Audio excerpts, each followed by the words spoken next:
Maya will be their trauma, by Krishna's mercy.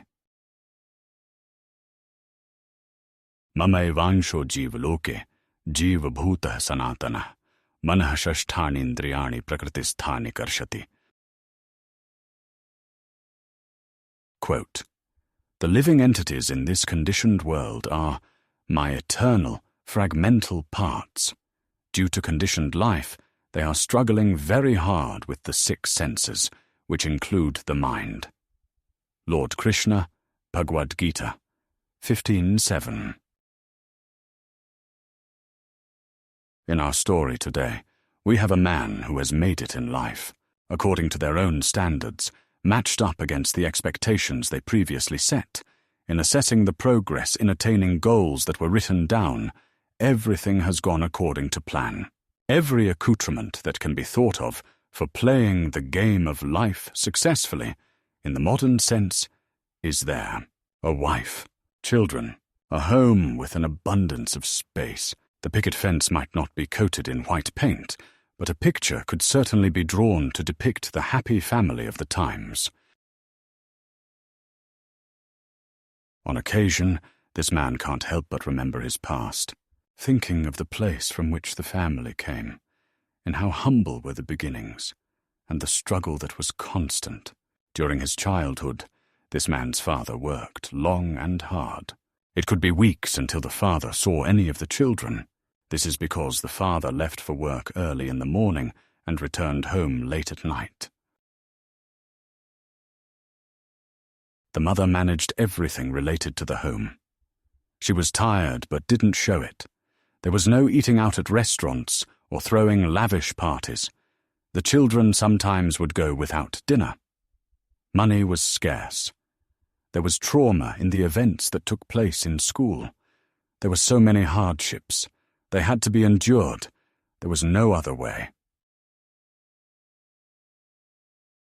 Now an adult, this man accurately attributes his success later in life to those early difficulties.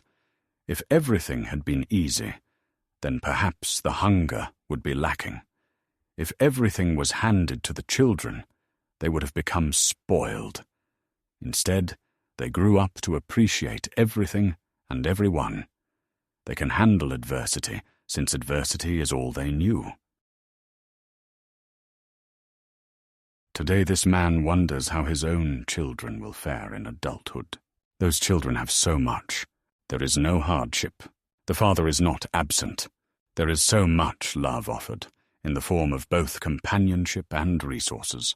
The father does not have the heart to torture the children or to make them suffer needlessly. He wants them to do well in school, to be responsible. But how can they ever learn the same life lessons in the absence of hardship? He wonders if the children require some sort of trauma in order to gain strength in character. He wonders how to intentionally inject that trauma to create a sort of rite of passage, a test that needs to be passed. His Divine Grace A.C. Bhaktivedanta Swami Prabhupada describes the Supreme Personality of Godhead as Satya Sankalpa. The desires Sankalpa are in truth Satya. Whatever God wants, he gets. He is never frustrated. Due to the lack of frustration, there is never a cause for anger. The depiction of Vishnu lying down in the spiritual world, creating universes while in the restful position, is accurate. Quote, "It is said, man proposes, God disposes. Thus a person may desire many things, but unless these desires are fulfilled by the Supreme Personality of Godhead, they cannot be fulfilled. Fulfillment of desire is called Satya Sankalpa." Srila Prabhupada, Srimad Bhagavatam 8-16-22. Purport. Since only God is Satya Sankalpa, everyone else is vulnerable to suffering. The basis for that suffering can be something that everyone agrees upon to be torture or trauma-inducing. For instance, the lack of food in the home to feed young children. The basis for that suffering can also be something that everyone thinks is foolish to complain about, such as the internet going down for a few minutes while the family is watching a movie on television in the evening. The reality is that the suffering in both cases is the same. The trauma is real, though someone might judge the situation differently. The trauma is due to illusion, which is known as Maya in Sanskrit. The man in our story does not have to worry about inducing trauma in his children for the very reason that Maya will take care of everything. The living beings are struggling in this world. Though they are by nature the superior energy, Paraprakriti, they fall victim to illusion. The distance from a peaceful state to a disturbing state is not lengthy. I could lose my temper as quickly as being stuck in a traffic jam on the highway.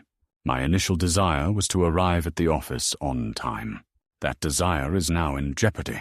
I am facing frustration. I am angry. I am upset. If enough of these potential outcomes go in the direction of failure, I will experience a kind of trauma. For building character, for ascending the standards of living, which are based on consciousness, there is tapasya. This Sanskrit word refers to austerity and penance. Tapasya is for the human being. Tapasya is the way to bring desires under control. Tapasya is ultimately for reaching a state of happiness, Ananda. Quote, by tapasya only can one get the profit of human life, and not by a polished civilization of animal life. The animal does not know anything except sense gratification in the jurisdiction of eat, drink, be merry, and enjoy. But the human being is made to undergo tapasya for going back to Godhead, back home. Srila Prabhupada, Srimad Bhagavatam, 2.9.6 purport. The best form of tapasya today happens to simultaneously be a positive engagement. I can bring my desires under control, maintain a safe distance from Maya, and avoid constant frustration and agitation of the senses through a single process. That process is chanting the holy names in a dedicated manner, Dridhavrata, such that the Satya Sankalpa individual will see to it that I succeed in life in the truest definition. Hare Krishna, Krishna Krishna, Hare Hare, Hare Ram, Ram Ram, Hare Hare. Satatam kirtayanto ma, yatantascha dridvrata, namasyantascha mam bhaktya, nityayukta upasate. Quote, always chanting my glories, endeavoring with great determination, bowing down before me, these great souls perpetually worship me with devotion. Lord Krishna, Bhagavad-gita, 9:14. In closing, so much trauma I had, my childhood painful and sad. But see where I am now. To ascend the spectrum, how? Maybe from needed possessions to forsake, a proper life perspective to make. If tapasya, forcing for children to be blessed, then sankirtana remedy the best.